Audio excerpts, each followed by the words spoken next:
తెలంగాణలో సాయుధ పోరాట యోధుల త్యాగాన్ని ఎక్కడ చూడలేదు, వాళ్ళ శౌర్యం అట్లాంటి శౌర్యాన్ని ఎక్కడ చూడలేదు.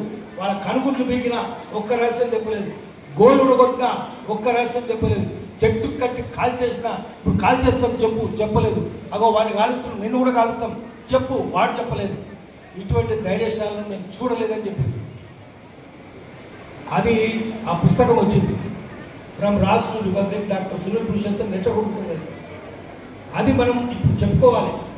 అది గొప్పతనం. తెలంగాణ వీరుల శౌర్యం ఎటువంటిది, వాళ్ళ త్యాగం ఎటువంటిది అందరం మనం చూసి గర్వించాలి. అదే ఆర్మీ ఆఫీసర్ వాళ్ళు కొట్టినోళ్ళు, తట్టినోళ్ళు, చంపినోళ్ళే, నిజాం చెప్తే ఎవరు చెప్తే చేసిన వాళ్ళే, వాళ్ళే రాసుకొచ్చింది, శత్రువు రాసేటిది.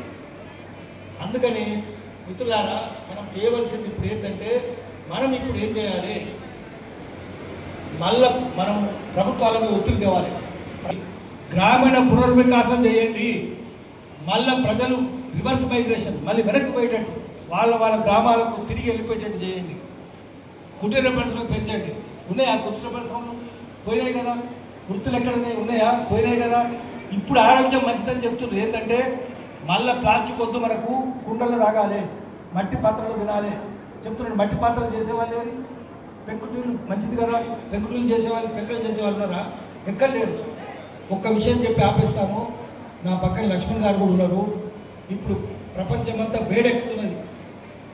సముద్రాలు, మంచి సముద్రాన్ని కరిగిపోయినాయి, ఆర్టిక్ కరిగిపోయింది, ఓ 5% మిగిలింది.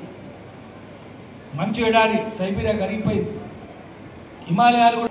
మళ్ళీ మనం కమ్యూనిస్ట్ పార్టీ చెప్పినట్టు పోవాలి, మళ్ళీ మనం శ్రమజీవులను నమ్ముకోవాలి. సైకిల్ కార్లు మానేద్దాం, పెట్రోల్ ఉత్పత్తి ఆపేయాలి. ప్రపంచం